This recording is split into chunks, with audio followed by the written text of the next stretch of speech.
Bagaimana hukumnya menikah lagi tanpa memberitahu istri pertama? Apakah termasuk berdosa atau boleh? Khawatir banyak timbul kebohongan-kebohongan. Bohong terhadap istri jika ditanya nikah lagi atau tidak, apakah membatalkan puasa? Nah, ini masalah yang sering terjadi dan masalah memang yang sering menjadi kendala dalam hidup. Yang paling penting sebelum ada pemikiran ingin nikah lagi, yang paling penting ya, harus tahu bagaimana hukumnya orang yang nikah 2 sama 3 atau 4. Hukum-hukumnya, hak-haknya. Terus yang kedua, yang paling penting pertanyaan sini, apakah harus izin? Tidak harus izin. Cuman syaratnya Allah yang di dalam Al-Quran sudah cukup lebih dari 100 izin. Apa Allah mengatakan? Fankihu ma qaba lakum minan nisa mathna wa thulatha wa ruba' fa in lam ta'dilu fawahidah. Kalau kamu tidak bisa berbuat adil maka cukup 1. Ada salah satu sahabat punya 2 istri, kemudian dua-duanya meninggal karena penyakit taun. Yang meninggal di satu yang sama, di waktu yang sama.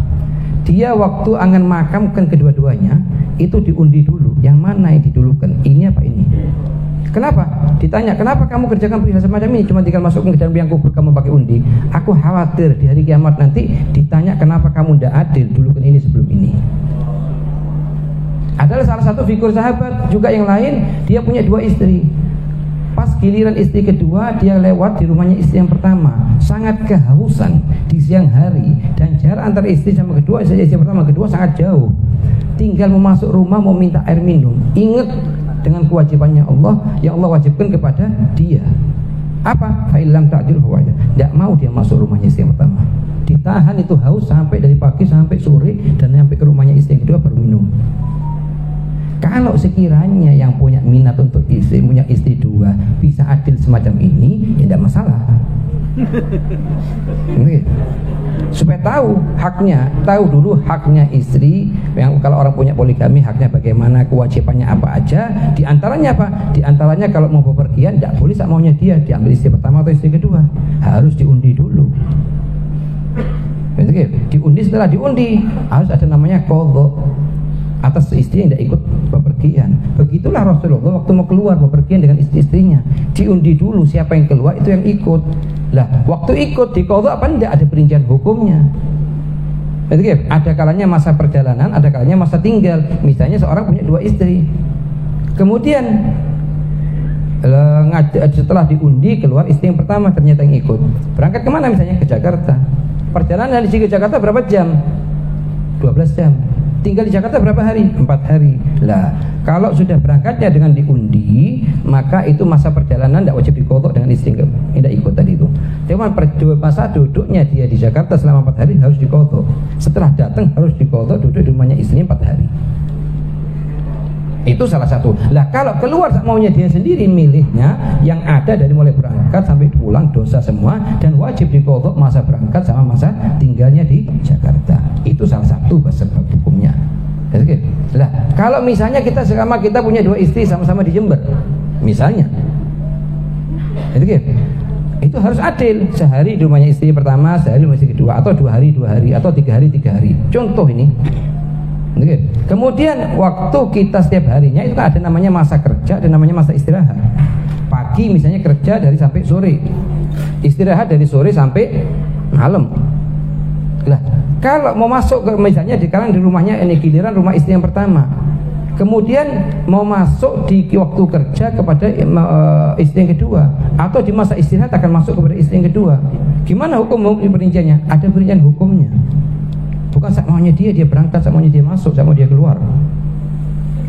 Kalau misalnya masa kerja dari pagi dia sampai sore, sedangkan waktunya waktu istri pertama, seharusnya kan di rumahnya istri yang pertama, dia ada butuh, ada hajat mau ke rumahnya istri yang kedua, itu boleh. Tanpa hajat haram hukumnya. Kalaupun misalnya hajatnya butuh cuma 15 menit, hanya nyerahkan makanan dan minuman atau obat atau lain-lain, maka duduknya 20 menit haram. Lebih 5 menit hukumnya haram.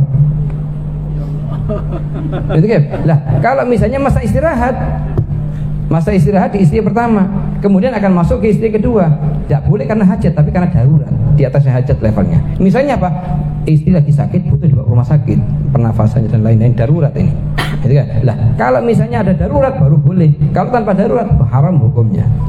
Ya, kalau misalnya daruratnya butuh 1 jam, tidak boleh ditambahin 15 menit. 15 menitnya itu ada hisabnya dari kiamat nanti. Lah kalau misalnya dua contoh hukum fikih ini kalian bisa ngerjakan, ya fadhol. Kalau tidak bisa, jangan cuma ambisi mau nikah lagi. Katanya Rasulullah, barang siapa punya 2 istri dan tidak adil, di hari kiamat datangnya itu bentuknya di hari kiamat hanya 1,5 kepala, 1 kaki, 1 tangan. Setengahnya tidak ada, bentuk yang sangat jelek di hari kiamat. Rasulullah sendiri ya, Imamul Anbiya, tidak wajib dia adil bagi istri-istrinya, cuman dia di masa sakitnya dituntun. Sekarang hari siapa? Harinya fulana, dituntun, tidak kuat untuk jalan sendiri. Dituntun oleh Sayyidina Abbas, Sayyidina Ali bin Abi Thalib. Dituntun hari pertama di sini, hari kedua dituntun ke sini, tidak kuat jalan sendiri. Tapi itu pun beliau sangat takut. Takut apa? Takut tidak adil. Sampai beliau mengatakan, Allahumma inna hadza qasami fima amlik. Ya Allah, ini pembagian yang aku mampu. Fala ta'khudni fima la amlik.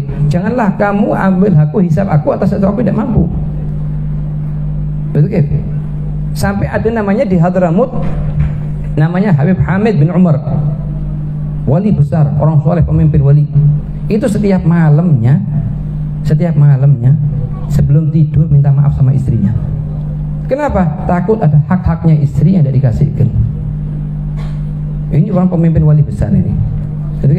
Kadang suami setahun penuh tidak pernah minta maaf istrinya. Salahannya tiap hari 10 kali. Nah ini sudah musibah ini. Kalau sudah istri menggunakan adabnya ke suami, terus suami menggunakan adabnya kepada istri, nikmat hidup. Karena prosedur hidupnya sesuai dengan tuntunannya